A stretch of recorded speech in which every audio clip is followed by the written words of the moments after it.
உலக அளவில் பர்சனல் கம்ப்யூட்டரில் தனக்குன்னு தனி மார்க்கெட்டை வச்சிருக்கக்கூடிய ஒரு நிறுவனம் ஆப்பிள். அவங்களுடைய மேக்கின்டாஷ் கம்ப்யூட்டர்ஸுக்குன்னு தனி ரசிகர் பட்டாளமே இருக்கு. ஆப்பிளுடைய அந்த முதல் மேக்கின்டாஷ் கம்ப்யூட்டர் அறிமுகமான தினம் இன்று. இன்னைக்கு நாம எப்படி இங்கே ஐபிஎல் கொண்டாடுறோமோ அதே மாதிரி தான் அமெரிக்காவில் சூப்பர் பவுல்.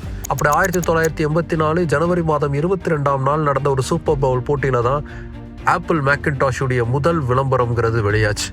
ரொம்ப ஐகானிக்கான விளம்பரம் அது. இன்னைக்கு வரைக்கும் ஒரு கிளாசிக்னு அது கொண்டாடப்படுது. IBM உடைய ஆதிக்கத்திலிருந்து மக்களை விடுவிக்கக்கூடிய ஒரு கம்ப்யூட்டராக மேக்கின்டாஷ் அந்த விளம்பரத்தின் மூலம் அறிமுகப்படுத்தப்பட்டுச்சு.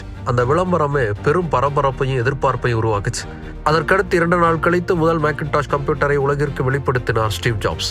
கம்ப்யூட்டர் இண்டஸ்ட்ரியில் அது ஒரு பெரிய ரெவல்யூஷன். முதல் கிராஃபிக்ஸ் இன்டர்ஃபேஸ் உள்ள கம்ப்யூட்டரா, முதல் மவுஸ் உள்ள கம்ப்யூட்டரா அந்த கம்ப்யூட்டர் வெளிவந்துச்சு.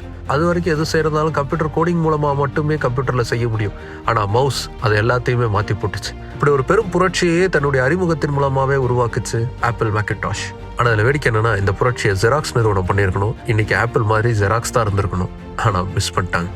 அவங்க எப்படி மிஸ் பண்ணாங்க, என்ன நடந்துச்சு அப்படிங்கிறத தெரிஞ்சுக்க ஸ்டீவ் ஜாப்ஸ் உடைய ஹிஸ்டரியை பிக் பேங் போகன் சேனல்ல தேடி பாருங்க, உங்களுக்கு ஐடியா கிடைக்கும். தன்னுடைய அறிமுகத்திலேயே பெரும் புரட்சி செய்து இன்று வரை தனக்கான ஒரு இடத்தை தக்க வைத்துக் கொண்டிருக்கக்கூடிய ஆப்பிள் மேக்கின்டாஷ் முதலாக அறிமுகமான தினம் இன்று.